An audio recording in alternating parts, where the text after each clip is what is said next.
Maybe we'll get started. This is a learning session. We'll be talking about a CGIAR science program called Better Diets and Nutrition.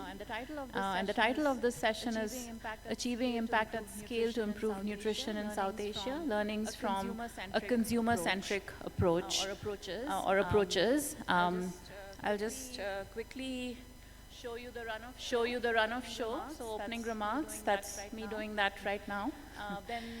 Then we'll have Inge Brouwer, who's the director of the science program, who will give a brief introduction to the science program. Then we'll have very short presentations on the pathways to impact that we envisage in our program, and then we'll follow that up with a panel discussion bringing perspectives from 3 different contexts: Sri Lanka, Bangladesh and Vietnam, and then we'll open it up for discussion. So if we all stick to time, we did budget for 20 minutes of discussion, but we've seen that how that has gone. So without further much ado, let me call upon Inge Brouwer.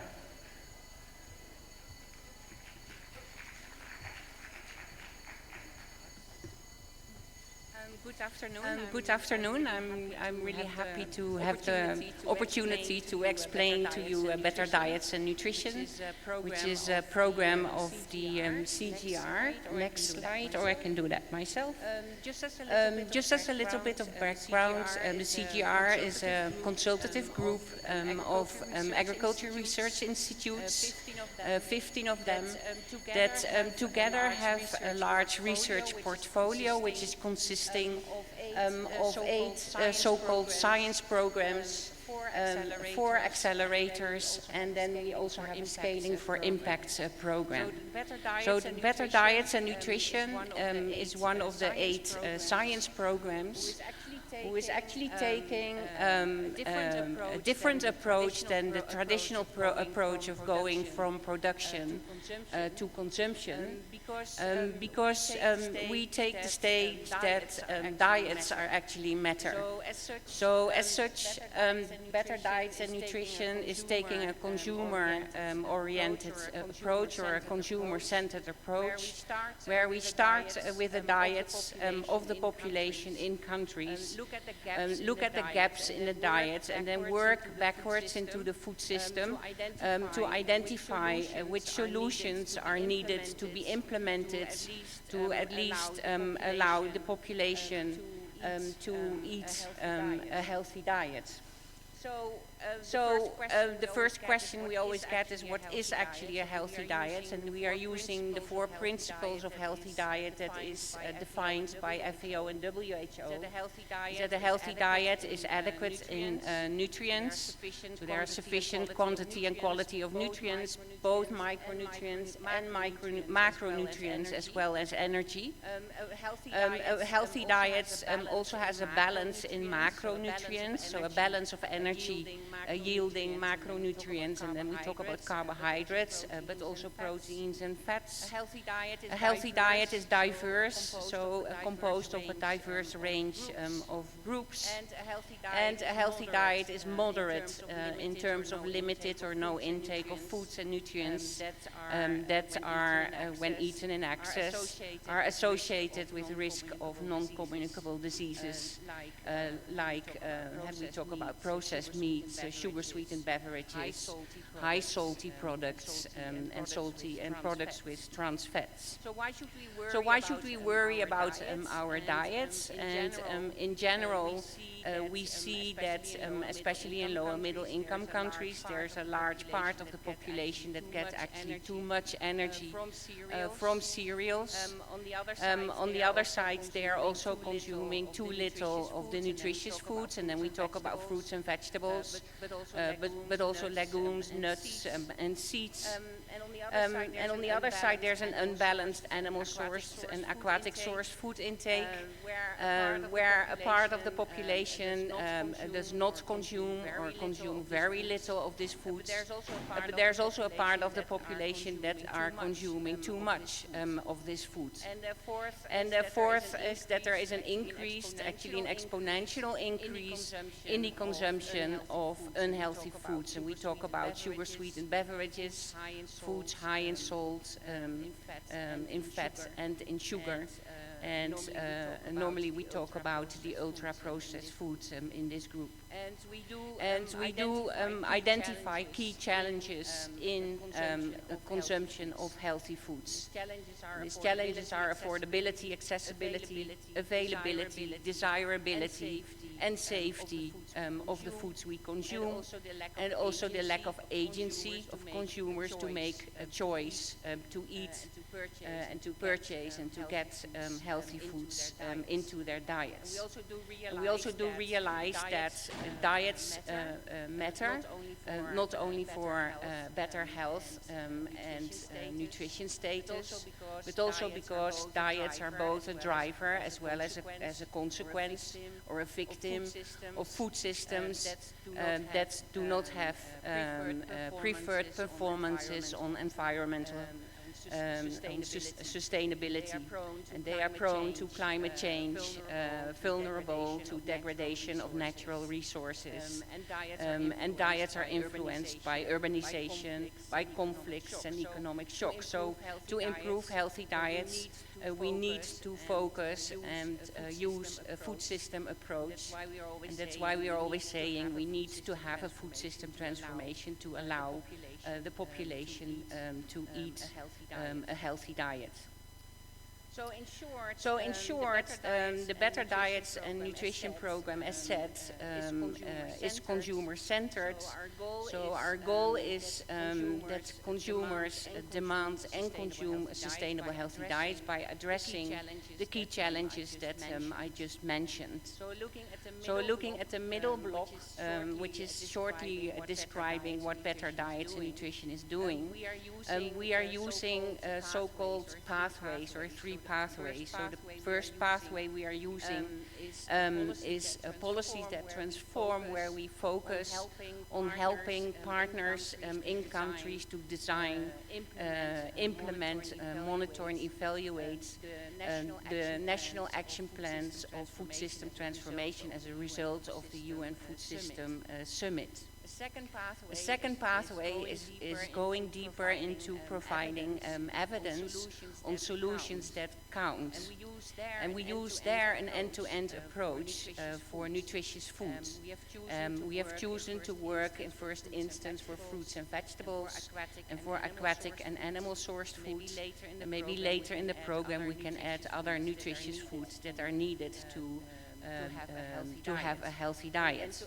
So an end-to-end approach is working from production towards consumption, and anything that is in between, and implements these solutions at the same time to improve incorporation of this nutritious food in a healthy diet.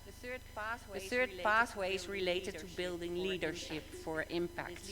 And this leadership for impact is actually helping the program to go through the pathways related to policies and solutions. And is related to knowledge translation and also capacity sharing. And I have to say both internally within the CGR as well as externally. And the emphasis is really on capacity sharing. So working together with our partners in the countries to build up knowledge about how to transform food systems towards healthy diets. So these three pathways are implemented through 6 so-called areas of work, which are related to consumer and food environment research, related to research on market systems. And we have the end-to-end approaches for nutritious food, as mentioned earlier. We also have an area of work that's zooming into incorporating biofortified and health-enhancing staples where needed.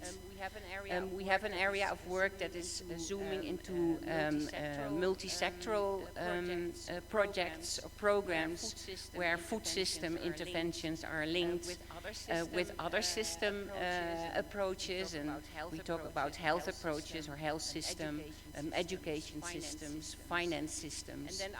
And then our last one is on transformative leadership. We are focusing on two outcome indicators. The first one is the minimum dietary diversity score of women. The second is the affordability of healthy diets, and we would like to see an increase in these two indicators by 10% in 2030 in our countries. So what are our countries? We distinguish between so-called Tier 1 countries, so that are the countries with the 2 stars behind the name, where we will try to implement most of the areas of work together to attain our results. And we have Tier 1 countries where already a lot of interventions are ongoing, and where we will try to link our work that could fill certain gaps in countries. So this is in very short what better diets and nutrition is.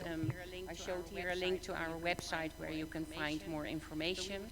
So we would like to continue now to present some of the results we have in these 3 pathways in South Asia, for you also to understand better what our work entails. I have to excuse myself because I need to go back to another meeting, but I will leave the session in the safe hands of Neha. Thank you. Thank you. Thanks, Inge. I apologize. I did not introduce myself when I started. So I'm Neha Kumar. I'm a senior research fellow at IFPRI. So now we move into the different pathways that Inge described. So we'll first have Aklima Parveen, also at IFPRI, who will talk about the policy pathway. Then me and Wanjiku Gishohi will talk about the innovation pathway, and then I'll come back and talk a little bit about the capacity sharing or the leadership pathway. So that's the run of show.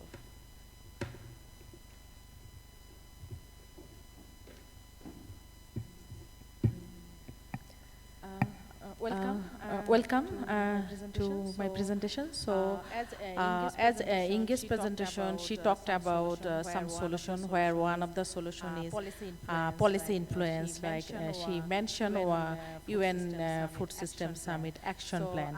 So, my presentation actually connects back to the SHIFT initiative, which implemented 2022 to 2024 in Bangladesh, which laid the foundation of strengthening food system in our country.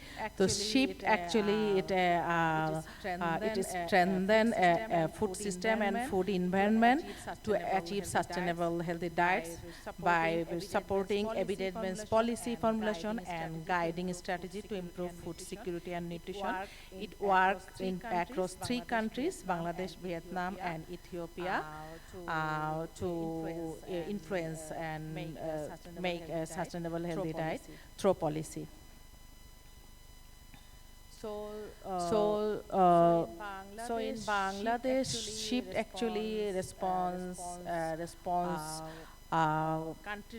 country-driven, using country-driven approach, so closely working with different strategic partners, also currently coordination unit and many other wings from different sectors and stakeholders to create influence and to participate in the national process, so that SHIFT's objectives align with the national policy and action. So in Bangladesh, we actually progressively integrated food systems and other commitments in our many policy documents.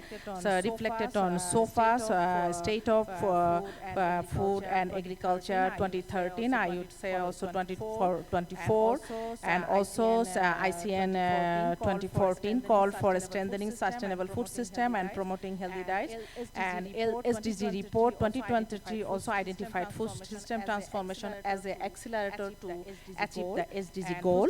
And food system approach also incorporated in national policies plan in Bangladesh, for example, country's investment plan 2, 3, and also national food and nutrition security policy 2020 and plan of action. These slides, actually, I'd like to, today morning we saw one actually statement that influencing the influencers. So I'd like to frame this slide with this thought. So green boxes actually shows some of the activities carried out under SHIFT. So we can consider this as the influencing activities, and the peach color boxes shows some of the national commitment or event that actually can be worked as a influencer to call the action, and yellow is the two immediate food system transformation related outcome or area we can say. For example, one is nourishing all people.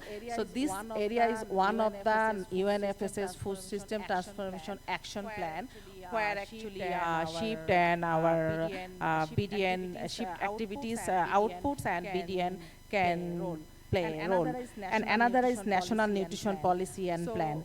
So here in the green box, you can see that SHIFT activity. There are some, so we actually did some stakeholder mapping, also assess capacity to the stakeholders, and organize TOT e-course so that they can participate in the national dialogue to influence the national policy. Also, you can see the under food system innovative lab, we did some research, and we did also some research on food environment. We did some scoping review and policy analysis. And in the peach box, you can see that our N4G National Commitment 2025, one of the commitment is development of national food environment strategy. And we are expecting that SHIFT activities actually enable BDN to consolidate all the inputs so that it influence our policy path, upcoming pathway. This is so far from my part. Over. Thank you for this.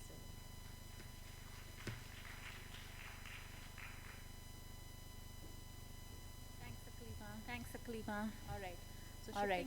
So shifting gears a little bit, I'll talk about the innovation pathway, which is providing solutions through research for countries or contexts. So just thinking about the barriers to sustainable healthy diets. I think we've heard this many times during this conference. There are many four, right? So there's desirability, affordability, availability, and accessibility. So if we only tackle one aspect of this, then we are not addressing the full continuums. So the end-to-end approach tries to tackle the full continuum from demand, food environment, supply side, as well as tackling the enabling environment. And the idea is, if you only address the demand side constraints, you're able to provide the resources that they need or the knowledge that they need, but they don't have access, or the production is too limited, then you're actually only solving part of the problem. So we try to take an end-to-end approach so that we can actually address this the issue in a holistic manner. So what are we doing? We start with the demand side. We start with the plate, examine what's on the plate, and more importantly, examine what's not on the plate, right? So understand what are some of the constraints for people not consuming more nutritious foods or over-consuming the unhealthy foods. Identify these constraints and then try to design interventions to address some of these constraints. Sometimes when you're examining the demand side, you realize that a lot of the healthy foods are not available. They're not accessible to households because they're not available in the market. So we understand what are the foods. We try to examine the food environment and see what kinds of foods are available, how are they sold, in what conditions, what are the physical characteristics of the infrastructure that's available to the vendors in these markets, look at food safety considerations, what are the relative prices.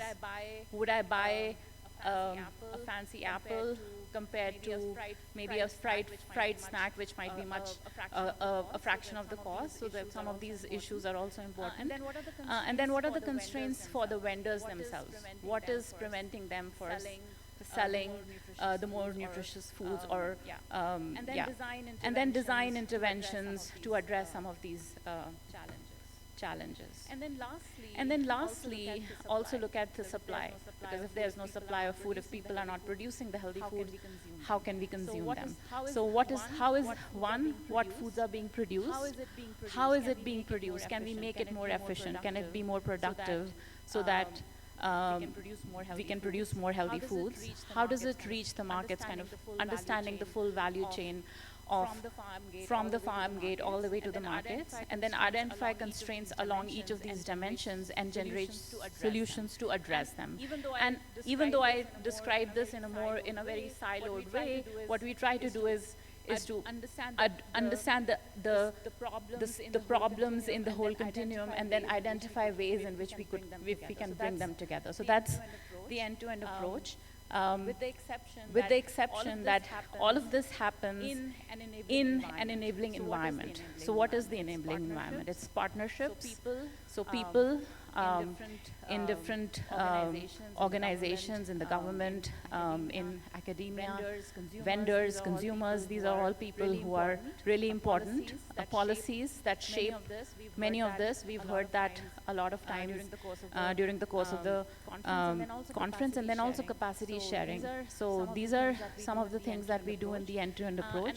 And as Inge mentioned, we started off with this focusing in on fruits and vegetables in 2022, which was the FRESH initiative. We started this back then, and then it morphed into, or it is now part of Better Diets and Nutrition, where we are going to try and include other nutritious foods as well. So as part of this end-to-end approach, we have set up 2 evaluations, one in Sri Lanka and one in Tanzania, to understand if this approach works, and then hopefully it does, and if it does not, then we also have research that's set up to tell us why and how we can improve it. And I'll turn it over to Vanji, who will talk a little bit about the aquatic side of this.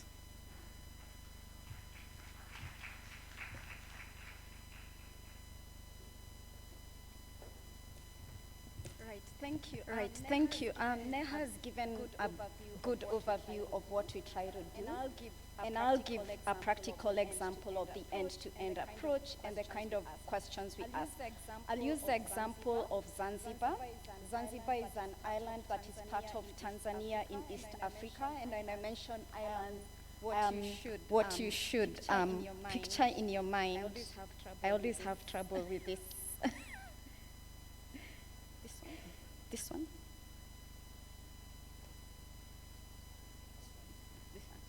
This one.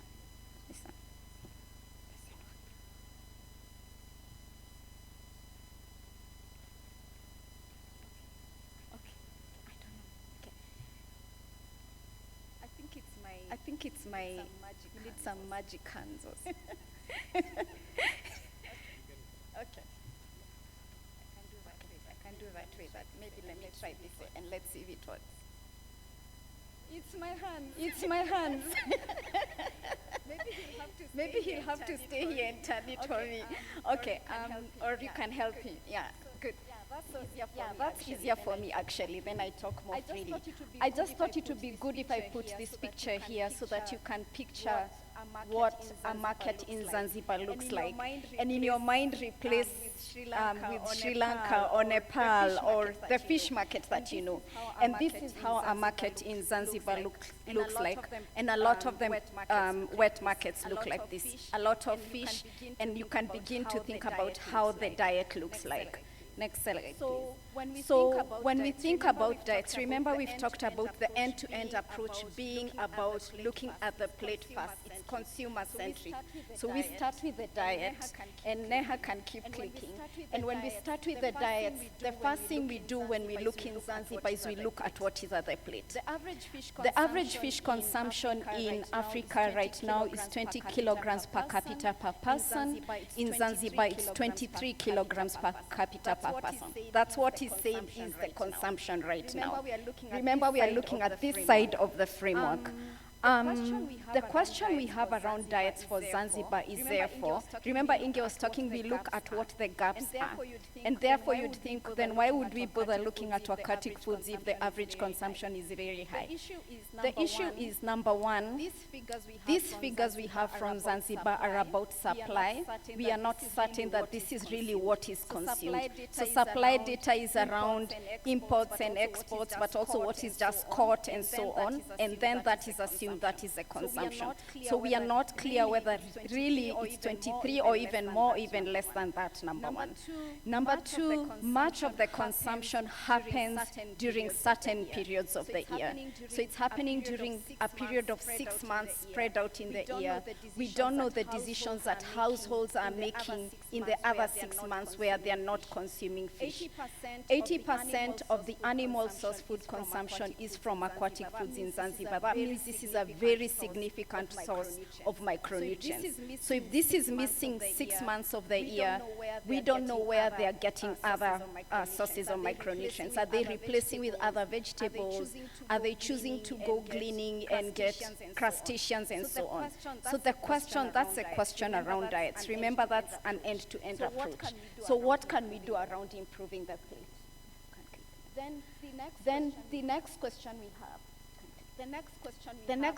we have, we are going back to the beginning. So we started with the diets, and we looked at there's a gap, there's a high seasonality, we don't know what they're doing. In the end-to-end approach, we look at the whole framework leading to the diets. And that end is mostly around production. So we look at, for example, if aquaculture is happening, can aquaculture fill in the gap, whether it's within the CNO for those periods where there's not enough aquatic food consumption happening. Remember, often when we promote aquaculture, probably those in Bangladesh should know, the focus is not always on diets or linking to diets. It's how much more households' income can get and so on. And it's about then configuring these approaches to also think around diets. So how can we design, for example, production systems that also think about diets? On top over there, you see questions around technology, innovation, and infrastructure that we also answer. And you would wonder, why do we have questions around technology, innovation, and infrastructure in aquatic foods, and how does that link to diets? So for many countries where aquatic foods are consumed, we are not clear around what is available in the waters in terms of tonnage.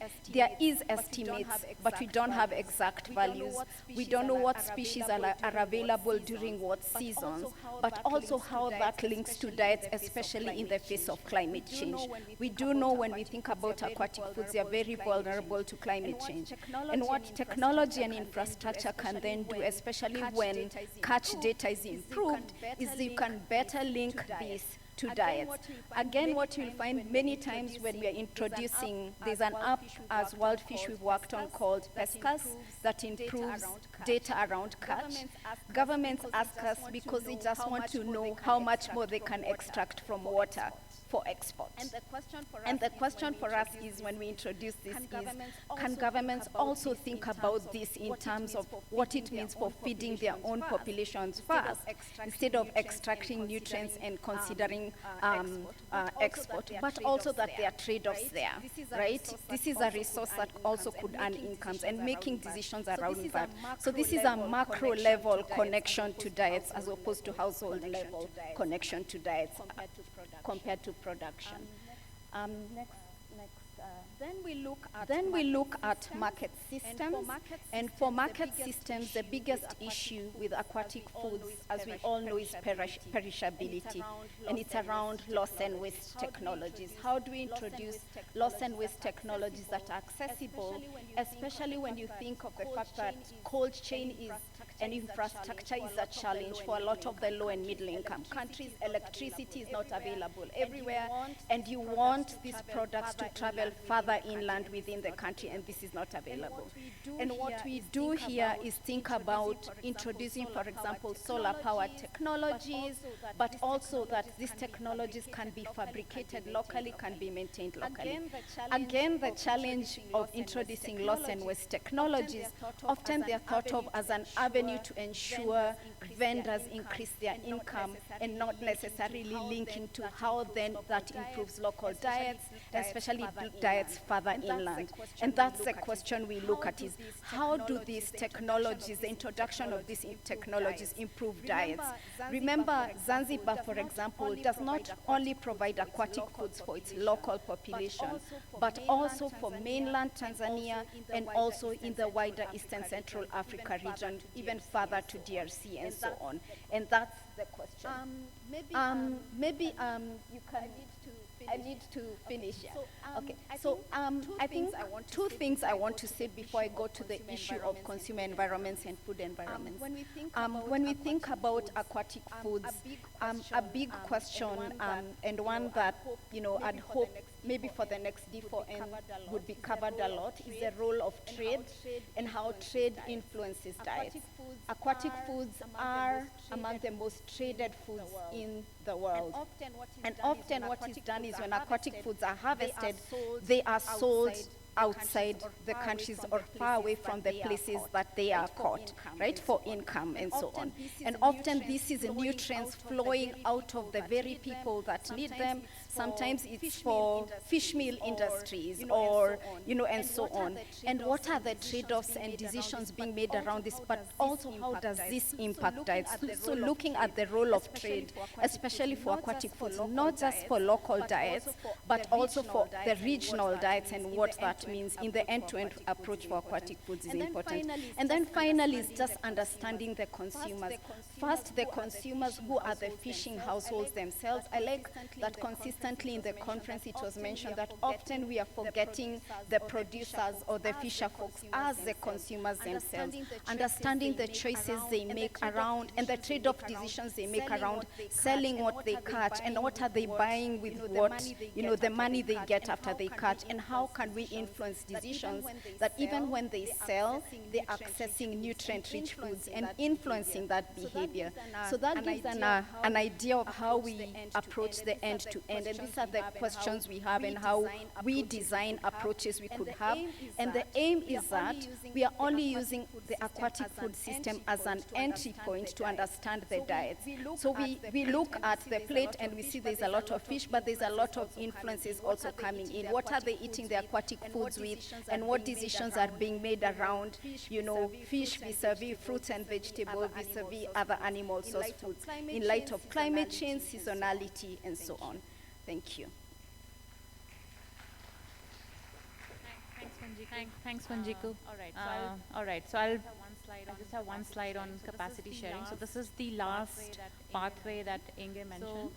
So Inge also mentioned that there are 5 areas of work. So within each of the areas of work, there's the teams do capacity sharing in their own work. This particular area of work focuses on sharing knowledge that's generated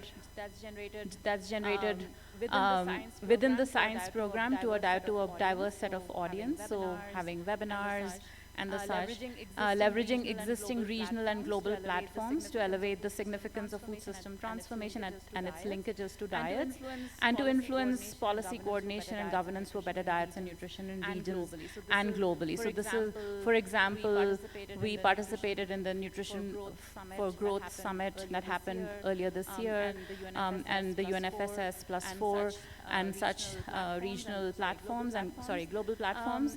And then we also support capacity sharing events and regional nutrition leadership programs. So a capacity sharing event is right here. We are here at D4N. We support events like this. So this is just an example of what we are trying to do as we go along. So this is just a brief overview of the 3 pathways that the program has. And now we're going to move to the panel discussion, which is I'm going to call upon my colleague Alan DeBrow from IFPRI, who's going to moderate the panel.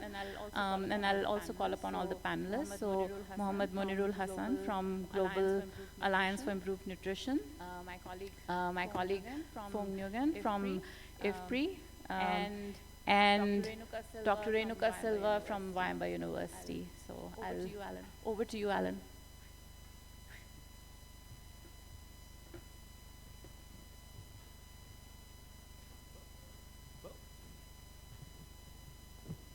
Green now. It's green now. Thank you very much, Neha, for the introduction. What we want to do with this panel is describe a little, go in a little bit more detail into these pathways and how we work. I'm going to start. I'm going to get my questions out. I'm going to start with Fong. So pick up a mic, Fong, so you can answer. So I want to ask you, Vietnam has taken a really lead role in the world. So just to brief everybody, we have Monirul is from Bangladesh, Phuong is based in Vietnam, and Renata is I got that wrong.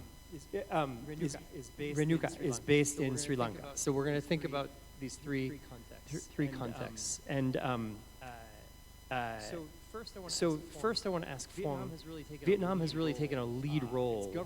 Its government has decided to take a lead role in developing a diet-centered approach to food systems transformation.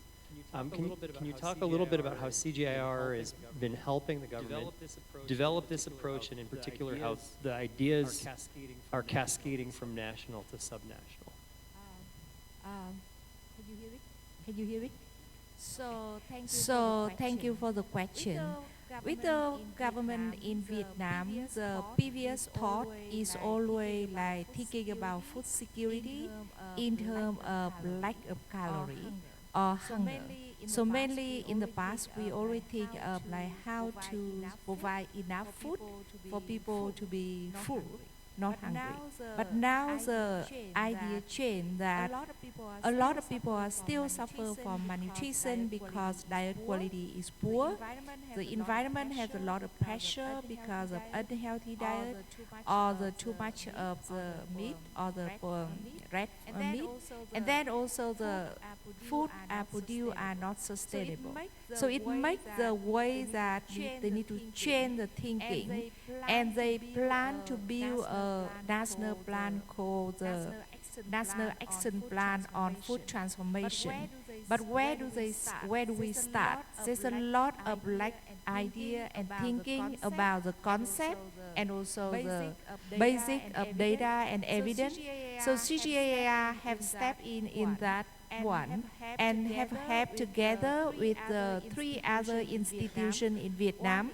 One is National Institute of Nutrition. The second is the Institute of Strategy and Policy for Agriculture Development. And the third one is the Vietnam Academy of Agriculture Science. So 3 of them together have worked with the CGIAR support, have doing some research on the several aspects in terms of consumption, supply chain, food production, and environmental and so. So all these basic idea and data have helped to support the government answer the question, what does food transformation mean, and what is sustainable healthy diet mean, and how this current situation in Vietnam look like. And all that information have fit in the National Action Plan for Food Transformation 2022-2030. So that is the first successful step. The second step is all the policy or action plan is not only in the plan at the national or the central level. So the government also work with the CGIAR to provide, organize a workshop to invite a lot of government stakeholders from different provinces, and then together they co-design the TOT training for trainer. So first they write the curriculum for that and provide the workshop, and there's two workshops have been pilot. One is in the north, the other in the south, and each workshop CGIAR together with the government partner have visited the local market to see how the situation look like, and then come back with a workshop to provide the training for the provincial level. Then that one can provide like learning hub for other provinces, and then the provincial level can also continue to cascade training for other level of people at district level and community level in that province. So basically the CGIAR support have a success in the four main things. One is that not pre-designed, but it co-developed with the government partner to produce a program. The second is that multi-sectoral, including the nutrition, the health, the agriculture, the environmental, and the planning. And then next one, it is prepare for scaling from national to provincial and cascade more at the provincial level. So that is a main story in Vietnam. Thank you. Thank you, Phuong. So I'm going to turn next to Renuka, and I want to ask you. Sri Lanka has had a very different experience than Vietnam. Can you describe how the FRESH initiative, the CGIAR FRESH initiative, and the engagements that took place through the initiative elevated? I mean, FRESH was about fruits and vegetables, but it elevated diets to the national conversation around food systems transformation. Can you describe that process a little bit for us? So in the previous session, this session, Neha explained you a little bit about the end-to-end approach that we use in FRESH. FRESH stands for fruits and vegetables for sustainable, healthy diets. So in Sri Lanka, we are concentrating on one of the components in a healthy diet, that's fruits and vegetables. Actually, the CGIAR FRESH initiative is a real catalyst, bringing the diet, the healthy diet concept into the Sri Lanka's food system transformation agenda. It happened or it went through a sequence of the processes, first generating a lot of evidence, and then multi-stakeholder engagement, the government collaboration, and several other partner collaboration, and also the strategic visibility of Sri Lanka. So if I very briefly explain the role of the FRESH in Sri Lanka, the first what we did was collecting information or doing the baseline survey on the fruits and vegetable consumption in certain other selected areas in Sri Lanka, and found that the fruits and vegetable consumption in Sri Lanka is far below recommendation. It's only 1/3 of the population is consuming the WHO recommendation of 400 grams of fruits and vegetables, or the 5 portions of fruits and vegetables. And there are structural barriers which we found, that the production, affordability, market access, also behavioral constraints, all the factors limit the intake of fruits and vegetables. At the same time, all partners, the government, the Ministry of Health, and others equally accepted that the quality diet is essential, especially for the prevention of NCDs as well as Next, the FRESH brought together the stakeholders who rarely sit together at the same table. For example, Ministry of the Ministry of Agriculture. It is including my own university and as well as the University of Peradeniya. The private sector and the food environmental actors and the development partners such as WFP, FAO, etc. These engagement through workshops, co-design sessions and the technical meetings help to create a common understanding among the partners on fruits and vegetable promotion. That's our main target in the FRESH initiative. And we understood that it is not just a nutrition issue, but it's a national development issue and also the food system issue.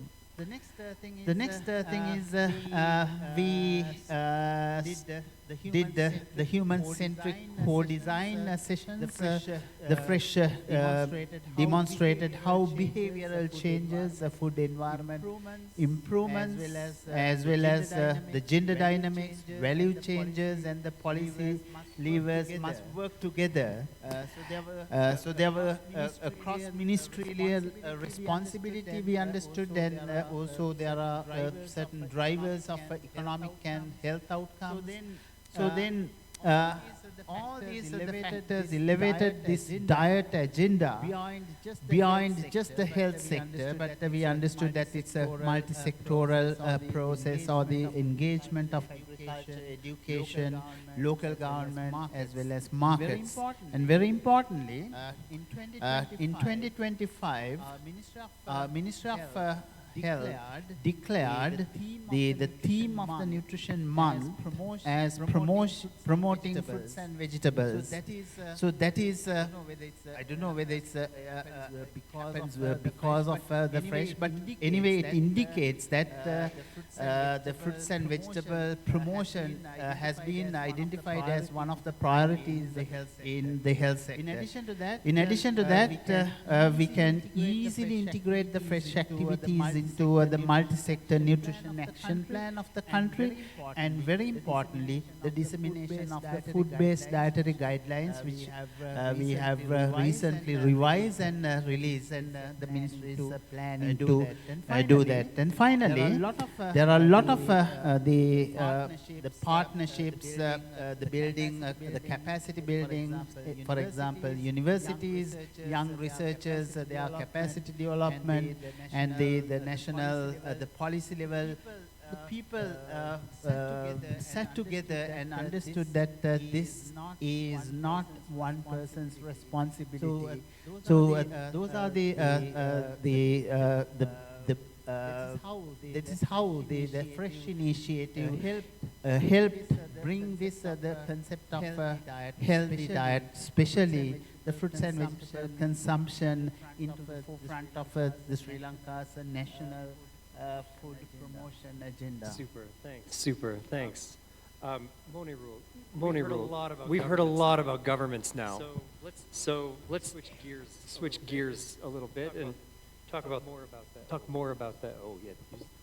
Talk more about the private sector. And tell me, how is GAIN working to engage companies to produce foods that will help foster improved diets, and how working with those companies can help us catalyze food systems transformation? Thank you, Alan, for your question, and thank you, everyone. My name is Monirul, and I'm representing GAIN, the Global Alliance for Improved Nutrition. And GAIN works in Bangladesh as well as other countries to address this promoting healthy diet, especially for the vulnerable people. And apart from working with the government ministries, we also work with the private sector, as you just mentioned. Is one of the key actor in this food system transformation. So we worked in several ways. I mentioned 2-3 ways that how GAIN work with the private sector to transform the food system. One is the fortification. We work both biofortification as well as industrial fortification. And we also work through market interventions and also food environment. As just mentioned by Neha just little before, end-to-end approach. And I think GAIN is already applying some of that end-to-end approach in Bangladesh. So how we do it? We actually for the fortification in Bangladesh, malnutrition as well as micronutrient deficiency is high in terms of vitamin A, zinc, folic acid, as well as this vitamin D, and also in many ways, and that came many surveys. So we are addressing those through mass fortification, like our edible oil, that is one of the source is mandatory, and salt. So with edible oil we use vitamin A, and with salt iodine, and we support government, the BSTI, and also other organizations to get this done through technical support, premix, sourcing, as well as how we can really get it to the market. The second is biofortification. In the biofortification, we use kind of zinc rice and lentil. Zinc rice, one of the variety that's developed by Bangladesh Rice Research Institute, that's pre-Dhan 74. And also for lentil is Bari Moshur art, that is the variety that which is highly rich with selenium, zinc, and also other minerals. And also wheat, this Bri Gom 33. So we are promoting this through the seeds procurement, like how the seeds can be available to the farmers, as well as how this can be farmers, traders, millers, to enhance the supply chain.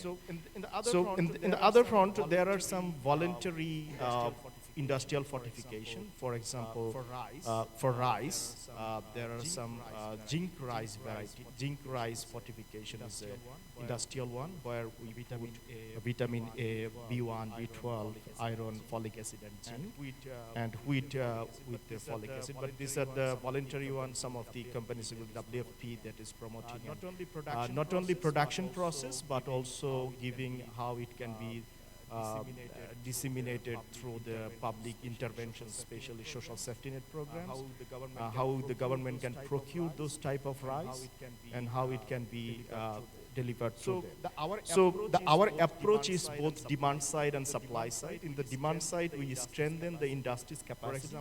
For example, we give technical assistance to the private sector, that how they can formulate these type of interventions, and we also support them to get the premix, sourcing, and also production adjustment, quality control, as well as the digitalization of the product that they are developing. So we produced a dashboard for them, that the edible oil, how much they have been producing, and how much they are disseminating all this marketing information at the end.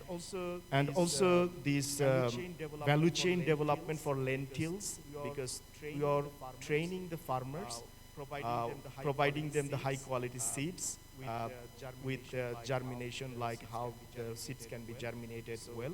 So it's an inoculum mixing, as well as other procedure, and also providing them the storage, like silos, household silos, that is called hermetic silos. So we provide them the hermetic silo to store their lentil, not to lose the food, and also how it can be used for the germination process.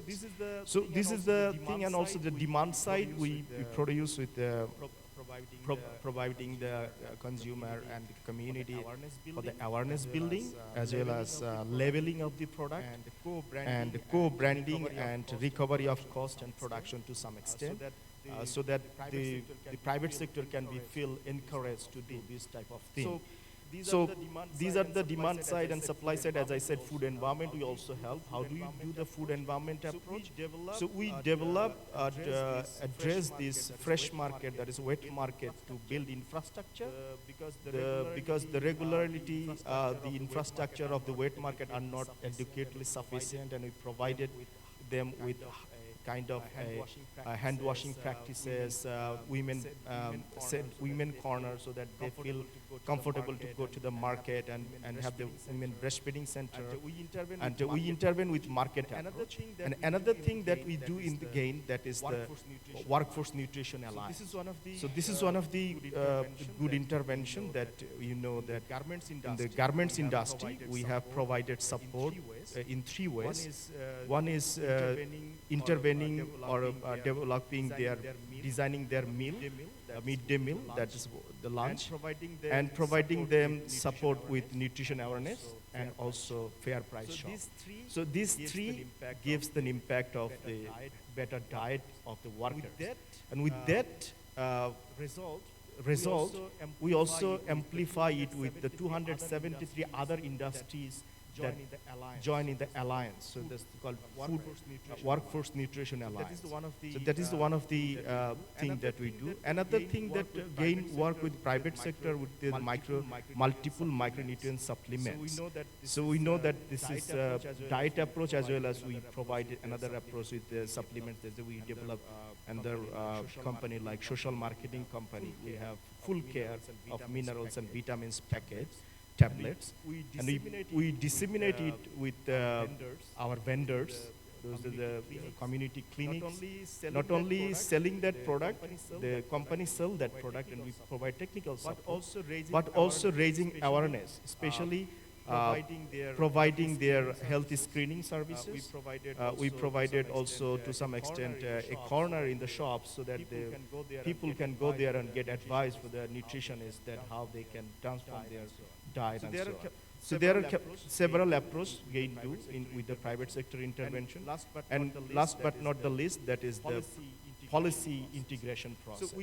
So we influence the policy because GAIN works with 16 plus ministries with cooperation of agreement and technical support.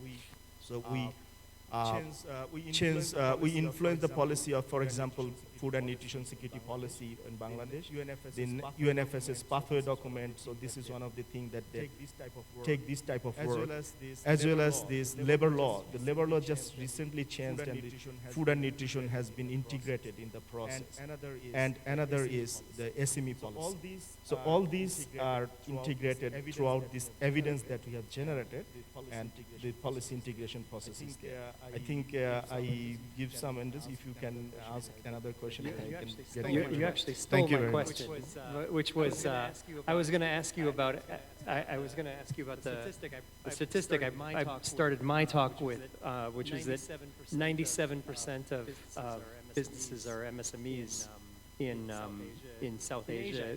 In Asia, I think the statistic was. And you talked a bit about also about the food environment.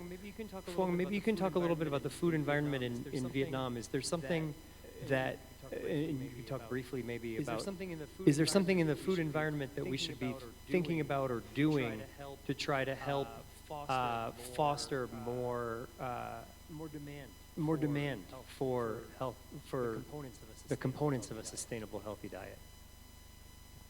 So talking about food environment in Vietnam, as we can see the picture in Zanzibar. Zanzibar, yeah. Yeah, Zanzibar before. Vietnam also have a mix of a lot of wet market with the fresh food, but very kind of like not protected. The safety issue is something, and also like how we can reduce the wasting, because if they don't have something to protect that, it can be easily destroyed by end of the day. And then the hygiene and the safety is another issue. So the fresh market is still very prominent in many rural, very urban, and even in the urban area. And on the other hand, the other kind of chain market, like the small retailer or the supermarket, start to build in the urban area, and that one have a little bit safer, but also have a variety of food, both healthy and unhealthy food. And we have the study, and then we can see that food around the home or around the school, so basically the healthy food are further, and the unhealthy food very close. In the urban area, we just walk out of the home about 20 meters. There's plenty of unhealthy food around. But if someone wants to buy fresh and fruit and vegetable, they need to go a bit further. And that situation not only in urban, but also in the rural area. And then another one in terms of food environment is the supply chain, like how from the production to through supply chain to the market and then to the consumer. There's a lot of barrier and challenge around the thing to make sure that it's not lost, it's not like waste during the process. So I think that there's several things there that can be like the challenge and that needs support and then that need to strengthen the food environment there to how to make sure that it is healthy, it is sustainable, it is not like propose a lot of unhealthy like that can pose risks for everyone and particularly adolescents. So it sounds like we're going to need to think about how to keep the unhealthy foods or the ultra-processed foods, the less healthy foods, out of the food environment. And I think that's probably common across these countries. I've been told we're about out of time, so I'm going to let Neha, do you want me to open up for questions? Let's open up for, we're out of time for the panel part, but we have time for more questions from the audience. So if you have a question for one of us, or one of us who are not on the stage, please, except for Inga, please stand up and go to one of the mics and we will happily answer it. And if not, I will keep asking questions. Come forward to one of these mics if you have a question. Thank you. Thank you.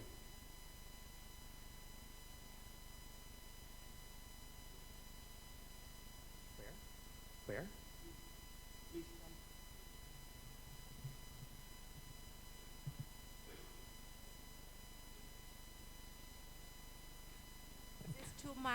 To my into side, you can choose whatever more convenient for you. There we go.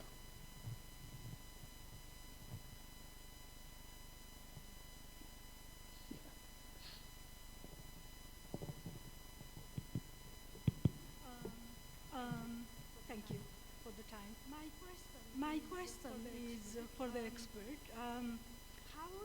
How sustainable this rice fortification is, or how sustainable the food fortification is?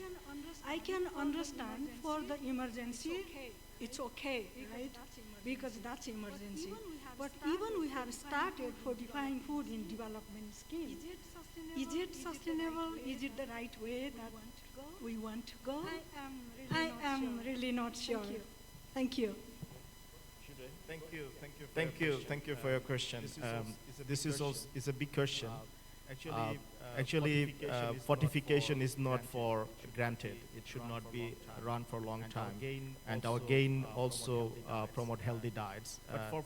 But for fortification, because right now Bangladesh has some deficiencies, and government choose how to go with it for the fortification. That's why mandatory fortification is only edible oil and salt. But there are some voluntary fortification in terms of rice and other wheat and others. Lentil is mainly biofortification. So mainly government is going for the biofortification rather than industrial fortification. Because the social protection scheme in Bangladesh is mainly driven by rice.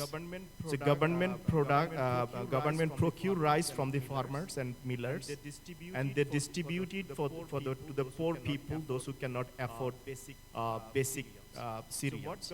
So what government just do? Government mainly procure non-biofortified rice, but they recently changed some of the intervention to fortified rice so that the nutritional uptake can be enhanced. But it needs to be scaled up. But it is to some extent government is for biofortification because it's more environment friendly, climate resilient, and nutritious. So I think you asked the right question. I support your question, but I am not defending it. Thank you. Right, thanks. This is Mahsina from James P. Grant School of Public Health, Brack University, Bangladesh. I have a question to the panelists, also to Munir Bhai and Phone. I mean, for adolescents who are living in the low-income urban group, it is very hard to capture them because in Bangladesh, these population are sometimes working and not in the school. So when there is a school meal program, then we can say, okay, we are trying to put the healthy vegetables, milk and other food items beside our rice or khichdi. But then, how do we make available for these consumer in their food environment for this population group, you know? And right now, Munir Bhai, you said that government is giving rice.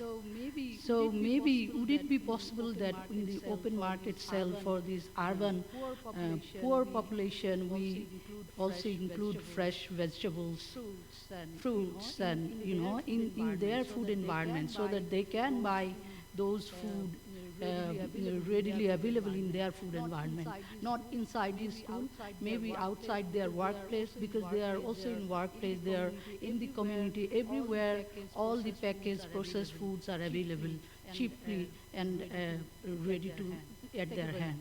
Thank you very much.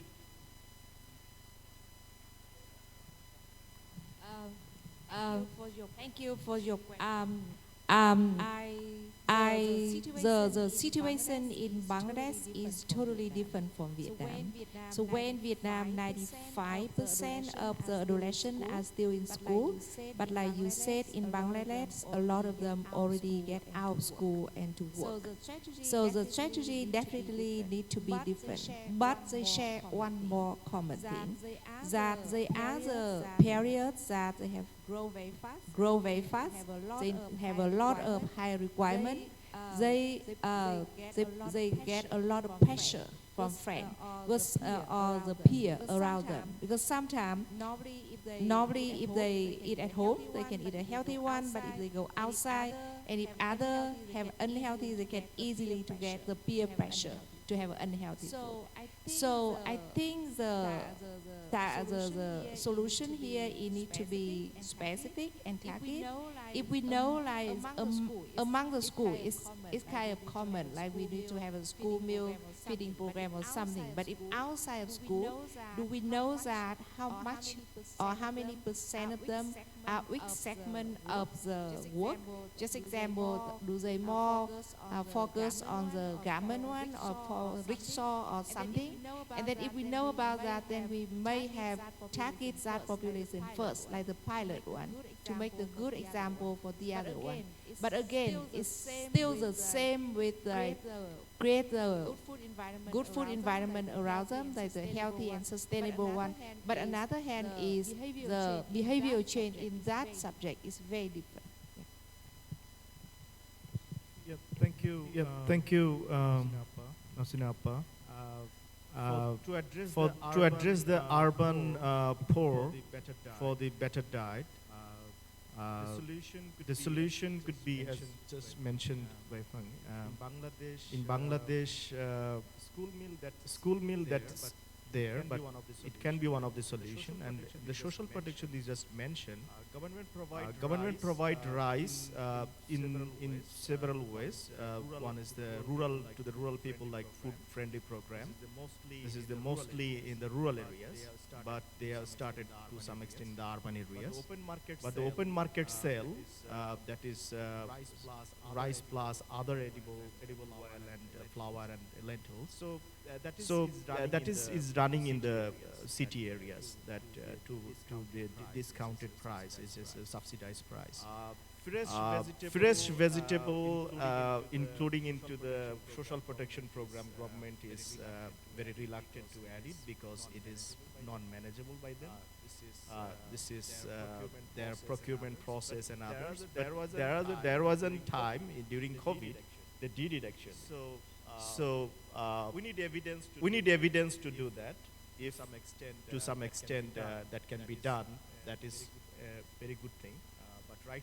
But right now we are pushing it to add even some basic commodities like some plant-based protein.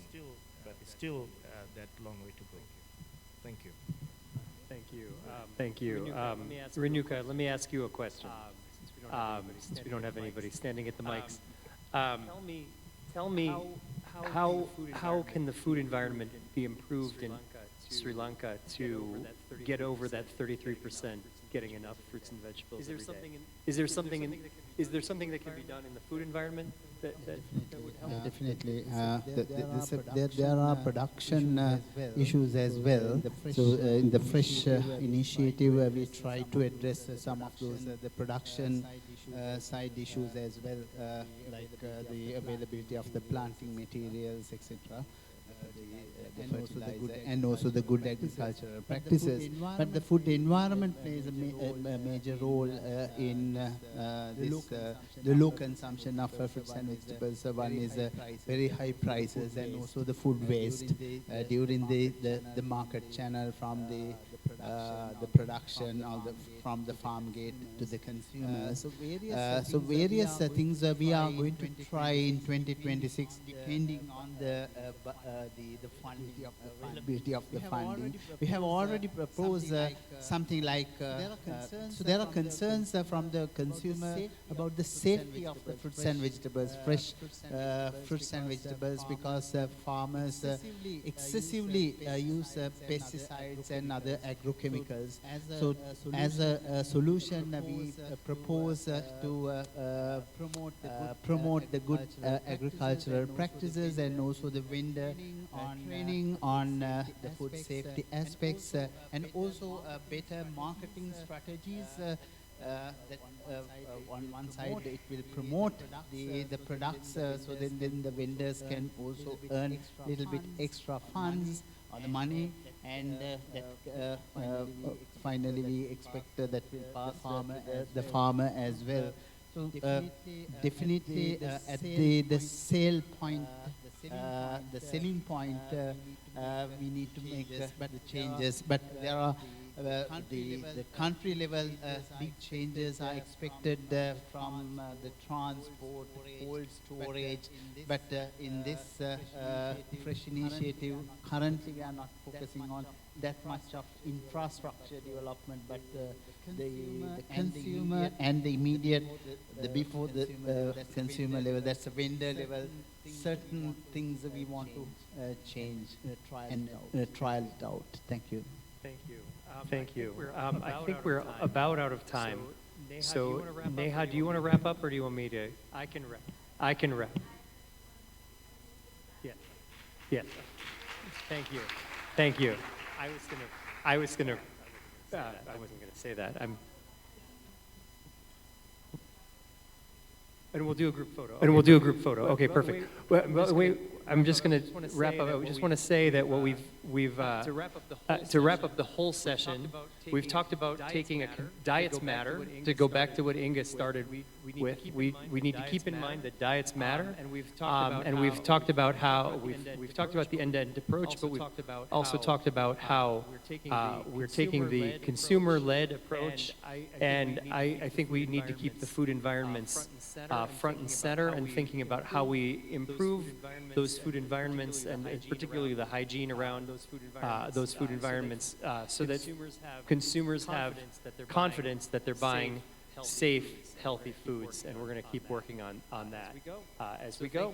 So thank you all very much for your attention, and we're going to wrap up the whole conference very soon. So thank you again.